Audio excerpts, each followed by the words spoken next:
Here's to quitting. Quitting the couch for a quick run. Quitting the snooze button for a morning workout. Quitting giving up after 2 weeks. You see, staying committed to your fitness goals isn't easy. But with Apple Watch, you don't have to do it alone. Because Apple Watch gives you real-time motivation, plus advanced metrics that track all your workouts, so you can stick to your New Year's fitness resolutions. And once and for all, quit quitting with Apple Watch. iPhone 11 or later required.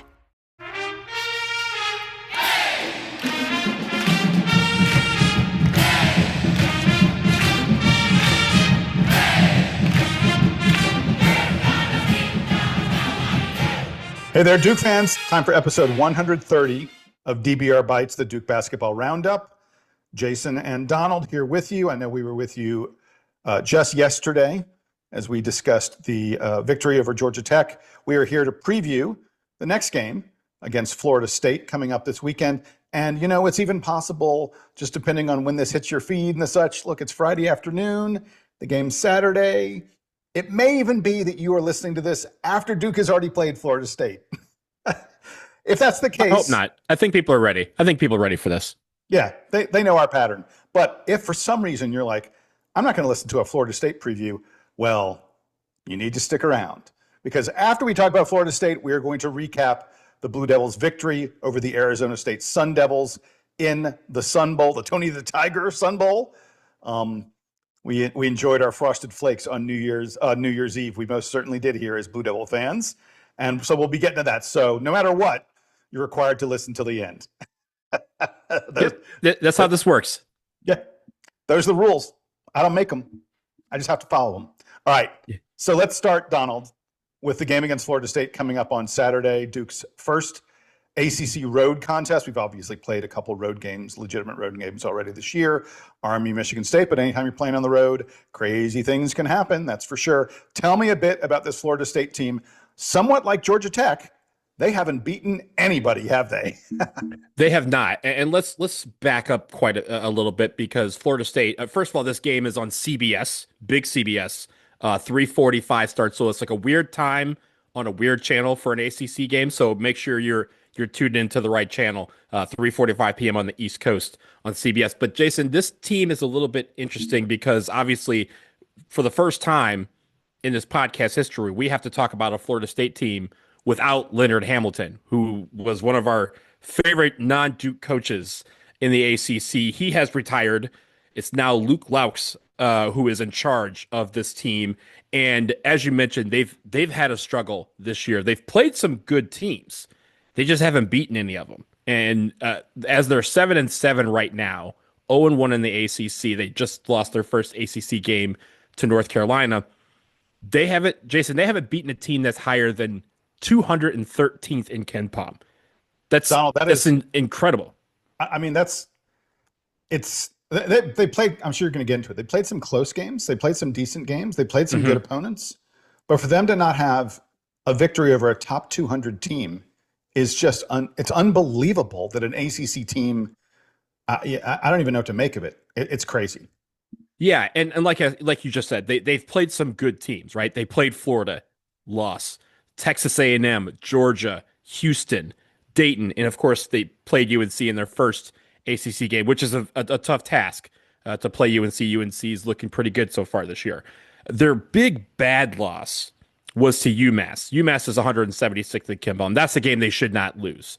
But their wins are against Alcorn State, Alabama State, Tennessee Martin, Georgia Southern, Cal State Bakersfield, Mississippi Valley State, and Jacksonville, who we'll talk about when we get to the players, because one of the players was playing on the other side for Florida State as opposed to Jacksonville for the first time. And I'm sure, Jason, you'll talk about him. But, Jason, the funny thing is as we get into the ACC season, you just mentioned it. It's our first road game in the ACC. We're going down to Tallahassee, where we have had some stinkers of a game, performances down there. They have been very, very tough against us when we're at Tallahassee. They're 109th in KenPom, but they're 123rd in the net, which still makes this a quad 2 game. So this is still a game that Duke needs to really focus in. We've talked about some of the deficiencies that we've seen over the past couple of games in our previous episodes, and now it's time to kind of go away from home and zone out the crowd and focus in on those details, because the details are going to be what gets them out of Tallahassee with a win. Yeah, Donald, as you pointed out, they just haven't beaten anyone good. They have, the Florida game was close. That was very competitive. And their game, they played Houston, and that was a fairly competitive game. And actually against UNC, that was a single possession game for much of the second half, or at least the beginning 5 to 7 minutes of the second half. So this is a Florida State team that is capable of playing with good teams and giving them at least a scare, although so far it hasn't ended up being a win. And the reason that Florida State is a kind of, a dangerous team that you worry about a bit is because of their offensive style. Donald, threes, and more threes. Florida State shoots an outrageous 36.5 three-point field goal attempts per game. 54% of their shots come from outside of three-point range. That is unbelievable. It's the second highest three-point field goal rate in the country. But Donald, get this. So there's only one team that shoots threes more often than Florida State. Do you know who that team is? I don't. I was going to take a look, but I knew you were going to give me the answer. The answer is Louisville. In the ACC, we have the two teams that shoot threes more than anyone else in the country. And one of them is one of the best teams in the ACC. The other one is not. And we play them back to back. Like after this game, we'll have Louisville. So get ready to defend some threes, ladies and gentlemen. Right. It's a warm-up contest for that Louisville game for sure.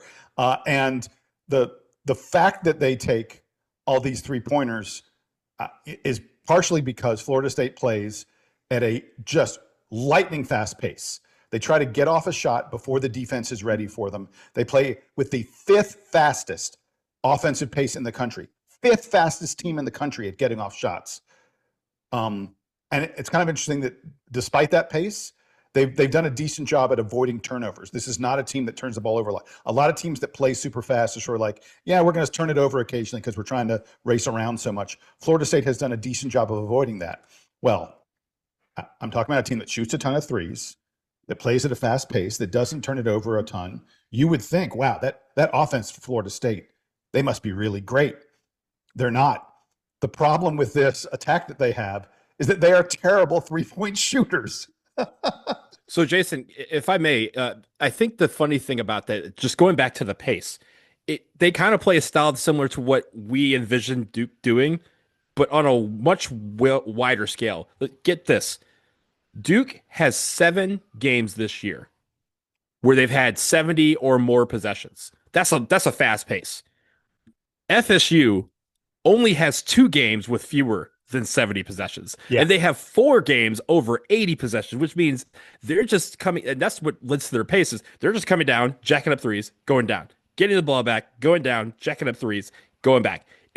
These guys are going to have to be prepared to run, but like you said, the fact that it'd be one thing if you're shooting a bunch of threes and making them, the fact that they're not just leads me to believe they're just, one shot and let's just figure it out on the defensive end. Yeah, I mean, that's kind of the case. They're hitting, here's the number, 31% of their threes in the season. That's 264th in the nation.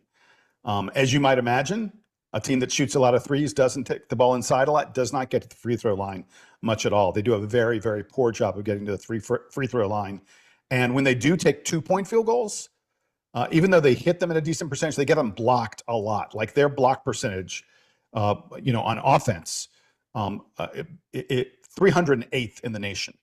I mean, that is a really, really low dose. So basically, they're either shooting threes or attempting twos and getting them blocked. That's why their offense is not even ranked among the top 100 in the country.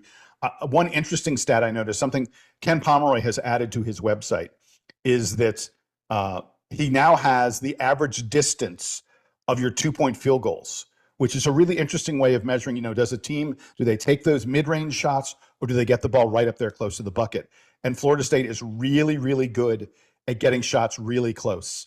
The average distance on their 2-point field goals is just 4.7 feet, 22nd best in the country. That's one reason that even though they get a lot of their shots blocked, they're hitting close to 54% of their 2-point field goals. So, it's a method of attack that has worked reasonably well for them, even though they're mostly taking 3-pointers. Let's get to the defense really quick. The best thing they do on defense at Florida State, this is a gambling team, and they force turnovers. It pays off for them. They force a turnover on more than 22% of opponents' possessions. That is the 12th best turnover rate in the country. Now, the thing they suffer at on defense is if they don't get a turnover, they do a very poor job of getting the rebound and ending the possession. Florida State allows close to 34% of missed shots to become offensive rebounds for the other team. They are not a good defensive rebounding team. Bottom 20% in the country at defensive rebounding for Florida State. That is something we saw Duke take advantage of in a very, very big way against Georgia Tech. And you could see that again from the Blue Devils over the weekend against Florida State. You know, it's interesting because it feels like what you just did is basically do the duality of this team, right? Like, hey, they do this very well, but they also do this terribly. And it's like the same thing. It's like something that correlates with that. Like, hey, they get to the rim, but they don't rebound. They shoot a lot of threes, but they don't make them. That's why this team is 7-7. That's why they've been struggling so far this year. Exactly. All right, let's get to the players really quickly. I cannot even begin. I'm not going to get into all the guys who shoot three-pointers for them. They have six. Real quick. Yeah. It's very funny. Leonard Hamilton may have retired, but the philosophy of playing 157 players a game stayed. That is part of the program now. Exactly. They don't have as many 7-footers as they did under right. Leonard. Yeah, the 7-footers. I mean, big. They're still big. They got a lot of middle range size. I mean, Duke's not going to tower over them at any position on the floor, but they don't. Leonard Hamilton used to have like 3, 4, 7-footers on his team all the time. Every year. Yeah. But what they do, as we've said, is they shoot a ton of three-pointers. They have six different players who've taken more than 50 threes in the season. And I have no idea which one of them could get hot and potentially burn Duke. So far this year, there's only been one of them who's been hot, a guy named Martin Somerville. He is the only player on the team hitting better than 33% of his three-pointers. Somerville is clearly their best shooter. He hits last year as a freshman, he hit 39%. This year as a sophomore, he's also hitting 39%. I'd say he's a 39% shooter from three, Donald. And so he's the guy you want to not let take shots. The rest of the guys, you can kind of let them fire it away because they're all hitting like in the 20s or low 30s. It all starts for Florida State with Robert McCray V. He came over from Jacksonville. He's a transfer. Donald, you mentioned they played Jacksonville just a few days ago. Robert McCray got a taste of his old team. He is doing quite nicely as a transfer at Florida State. 13.4 points per game leads the team, 7.1 assists per game. When Robert McCray is on the floor, he gets an assist on more than 48% of the buckets that they make. That is a stunning figure. Basically, he's either scoring it himself or the other half of the baskets are coming off of one of his passes. He has the third highest assist rate in all of college basketball. And he likes to shoot three-pointers, and he only makes 27% of them. And this is his first time. This is his second stint in the ACC. He actually started with Wake Forest. He did. He was on their team for 2 years. I think he redshirted the second year and did not play against Duke his freshman year. But he was on that team. And again, when you kind of see some of these names, you're like, I know this name from somewhere.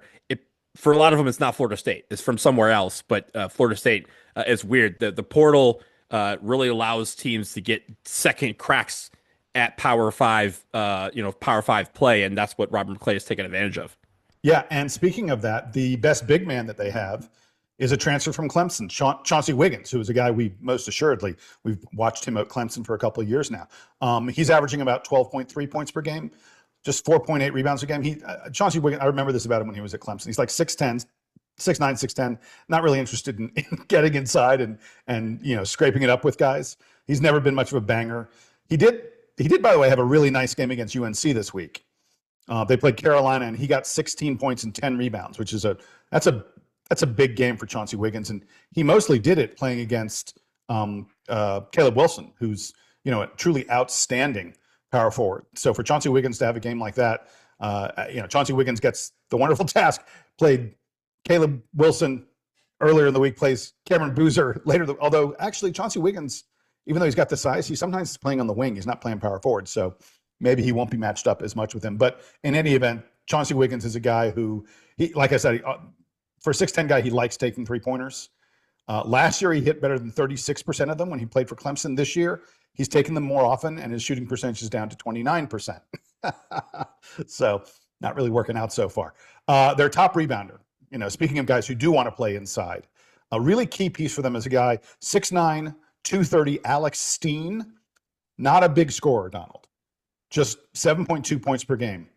But this guy's only averaging like 17, 18 minutes a game, and he gets 6.4 rebounds per game, including 3.7 offensive rebounds.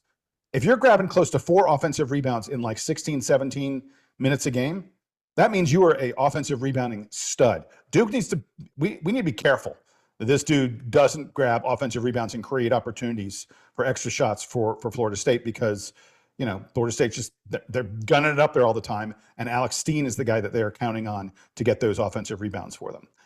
Last guy I want to mention on their team is a wing, LeJay Jones. I think it's LeJay. His first name's a little tough to pronounce.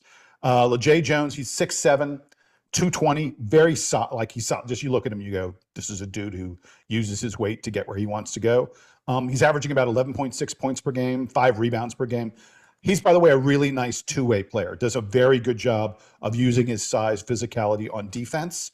It's interesting, though, for them, like traditionally, he would probably be matched up with sort of your best scoring wing. I'm not sure who that is for Duke. I mean, scoring wing is the thing that Duke has struggled at more than anything else in college basketball this year. You may see him on Caleb Foster. I think, probably he's going to be, guarding, Homenia or whoever it is, Duke has over there playing on the wing. But usually he's sort of their lockdown defender. I'm not certain who he locks down on this Duke team just because of the nature of the way we play basketball. Last thing I'll mention about the players on Florida State, a lot of experience here. You mentioned the transfer portal. Almost all these guys are brand new to the team, but most of them are seniors. There are a couple freshmen who are playing a little bit for them, not a ton, but some freshmen who are doing a decent job. But for the most part, this is a team full of guys who've been around college basketball for a long time, a lot of them on their 3rd or 4th schools, and they found their way to Florida State for their senior year. And, that they are going to be much more experienced than Duke. That's one area where they will have an advantage in this game. Not a lot of areas they'll have an advantage, but that's one of them. So as we look at the things to watch, Jason, I start with this. You mentioned the rebounding, and it kind of lends itself to the perimeter defense. As you mentioned, they're going to take a ton of threes, and you want to force them into taking bad shots, or again, using our length to make those shots fall a little bit short. But whenever someone takes a lot of threes and misses a lot of threes, you know what you get? A lot of long rebounds. So our guards, our wings, need to be ready to be in position to when the shot goes up. Yeah, put a hand in the face, but then as you land, turn around, put a body on that shooter so that when the rebound does come long, you're the first person that the ball can get to. And you get the ball and you go that way. I think our perimeter defense is going to be important, because the reason why they take a lot of threes is because they feel that they generate a lot of momentum off of made threes. If we stifle that momentum, they're going to have to figure out something else. Taking care of the basketball, obviously, is an important thing. The rush should be gone now, but we should also shed the sloppy play that's kind of plagued us over the last few weeks. And as you mentioned, after the Georgia Tech game, yeah, sure, we've had a lot of layoffs, and that has contributed to some sloppy play because we just haven't got into a rhythm. Now we need to get back into that rhythm that we had in the first few weeks of the year. We also mentioned the tempo. This team plays way too fast, right? They play borderline frenetic. So we can play fast with them, but don't let FSU take that tempo to the frenetic level where we're just like all over the place. Get to your spots on offense, make your shots, do it efficiently. Let's get back to that. And I think going fast will help us, especially on fast breaks. And if we get steals, but we don't want FSU to just sit there and make it where we're having a possession game that's in the 85, 90 range. We just don't need that. And then finally, Jason, bench production. We talked about the erraticness of our bench play over the last few weeks. We've had games where they've scored a lot of points, and we had the Georgia Tech game as an example of when they don't contribute at all. We need our bench because, as we mentioned, FSU is going to be throwing 10, 11 guys at us. And when we get our guys, our starters, some rest, we need our bench to come in and produce in all areas of the game, but to, again, make it where there's no drop off. And so when our guys come back into the game and they're fresh, FSU sees their window of opportunity close shut because our bench was producing. So that's what I'm looking at for this game. I'll say the last thing before we move on a little bit to the football. Duke is favored to win this game by about 15 points.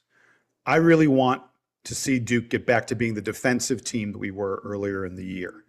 I don't want Florida State getting into the 70s. I know Florida State is going to play at a fast pace. I know they're going to shoot a lot of threes.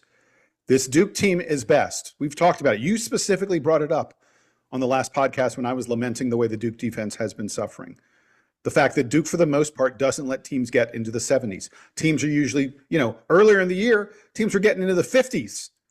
I want to see us hold Florida State under 70 points, even with the speed that they play at, because that will tell me that Duke has figured out how to play defense the way we were earlier in the year. I've been mystified at the way, look, we gave up 82 points to Texas Tech, 79 to Georgia Tech.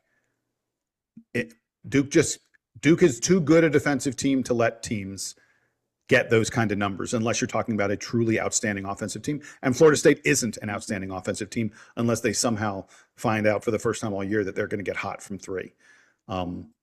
That's one of the biggest things to me is I want to see Florida State scoring like 30-ish points per half.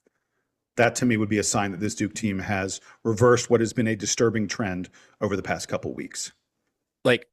Like you mentioned, I think I mentioned this in the last time. We used to be pissed when a team would get to 60 points because we're like, oh, we played so well that they shouldn't have gotten to 60. Or they shouldn't have got to. I think when what team was it? We only allowed 42 points. Niagara. Like when they got to 40, I was like joking, like, oh, I wish we could have kept them under 40 because that would have been a huge, mental win. That we had a barrier, we just shut the door on them. I'm with you. I want to shut the door on Florida State. I want to do it early, take their crowd out of it. Again, don't give them any reason to feel like they can achieve the unachievable. And then in the second half, we put them to sleep. And I think that through our defense, we need to get back to our defense setting the pace for our offense. I like it. Let's see it happen. All right. We're going to take a quick break. On the other side, we're eating a big bowl of Frosted Flakes. The Tony the Tiger Bowl. The Blue Devils win it. We'll have a full recap in just a moment.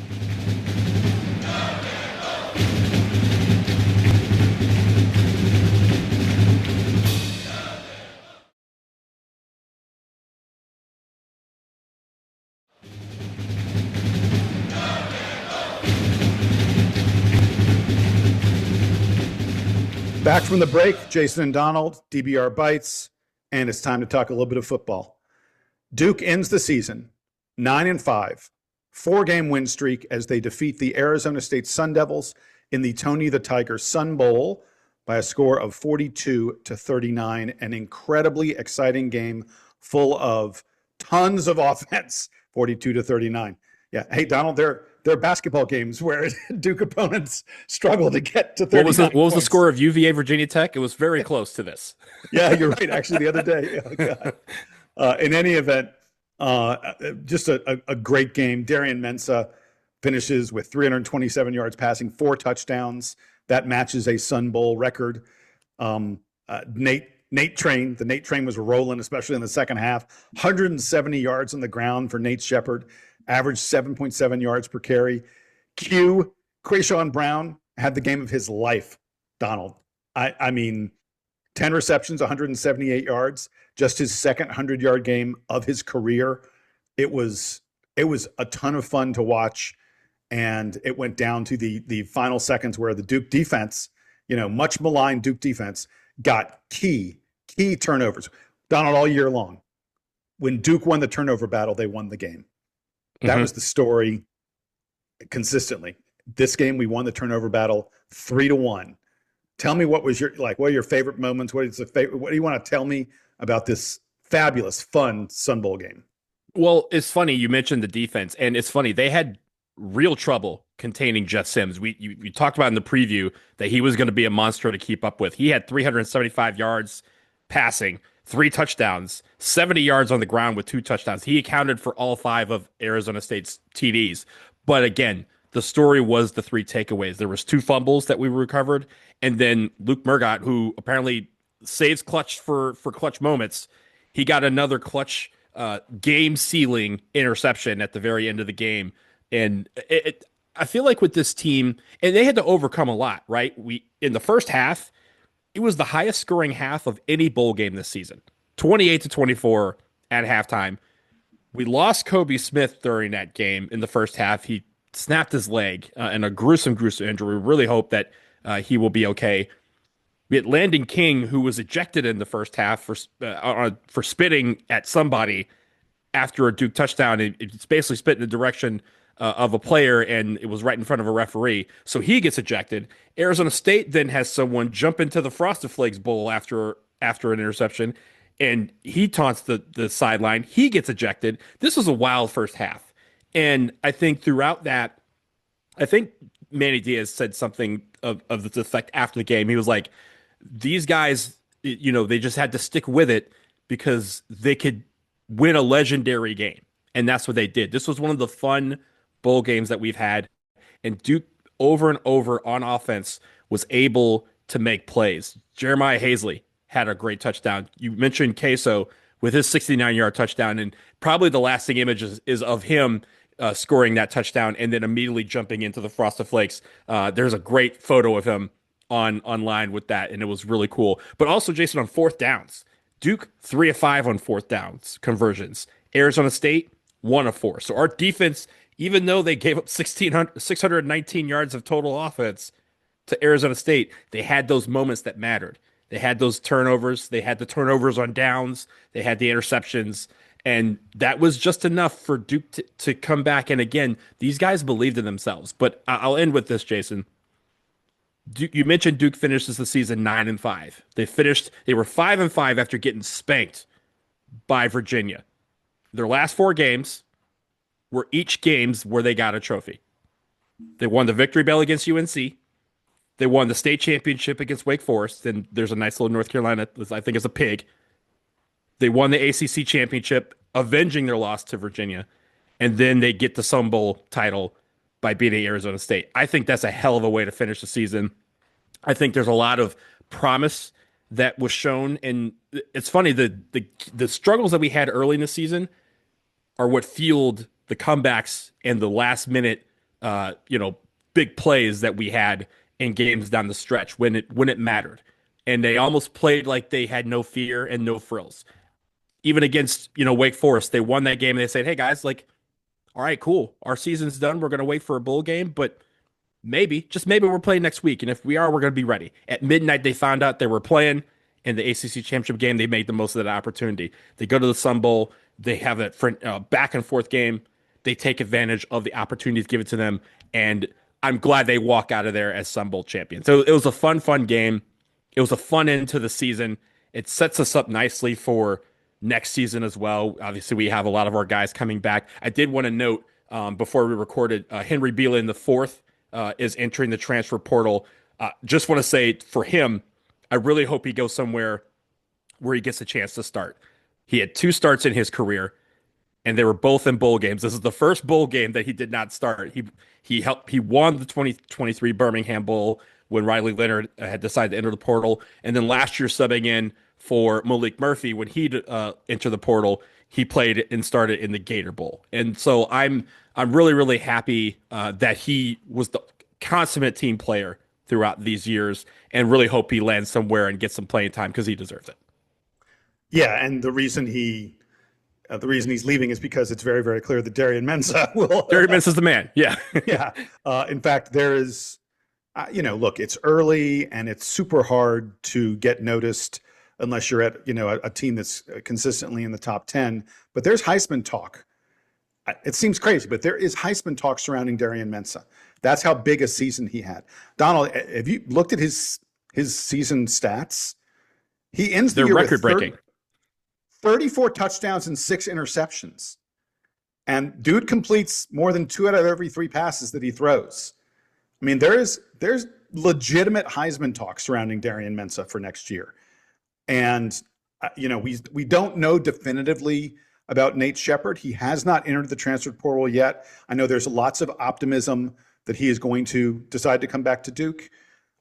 If he put his name in, he would be one of the biggest running backs in the portal.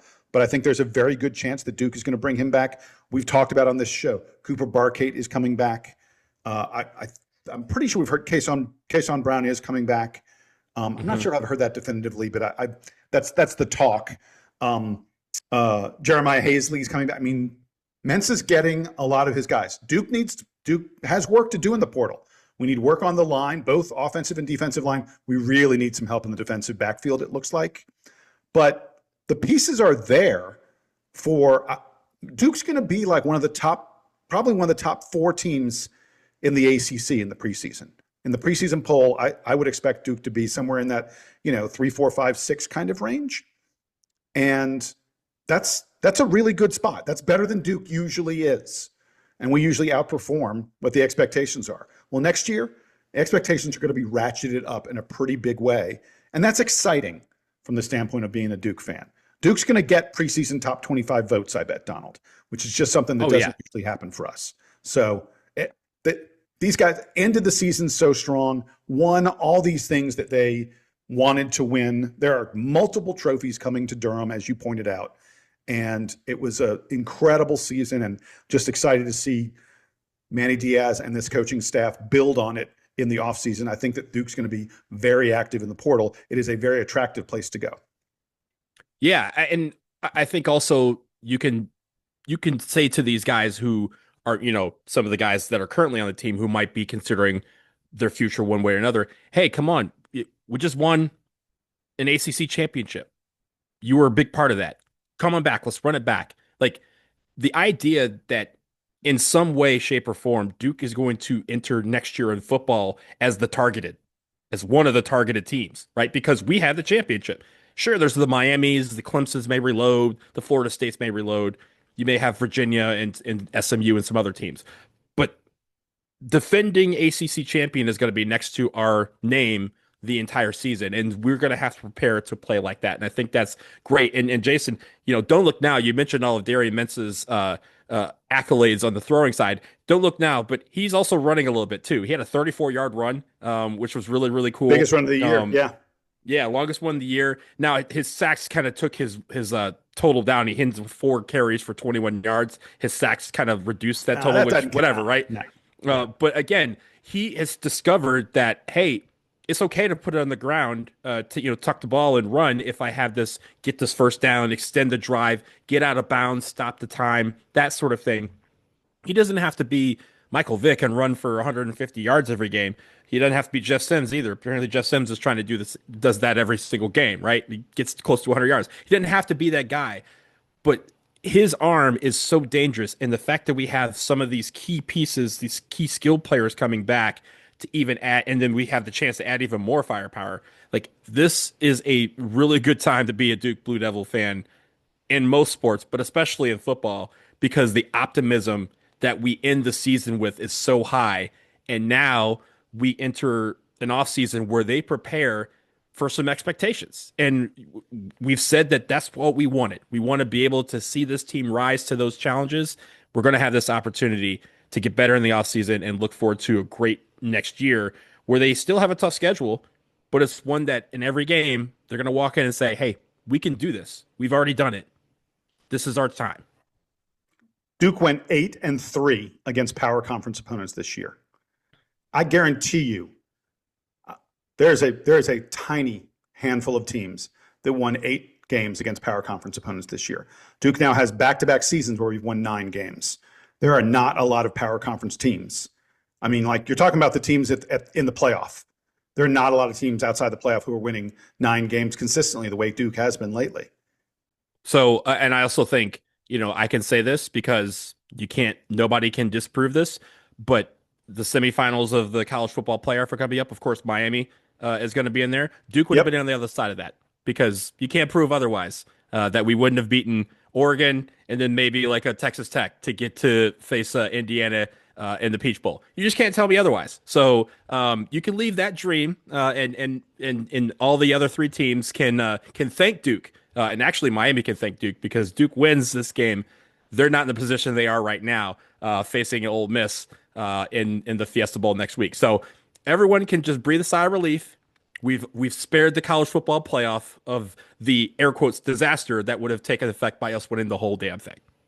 I love it. All right, with that, we're going to wrap it up here on DBR Bites, latest edition of the Duke Basketball Roundup. We'll be back in your feed to talk about the game against Florida State.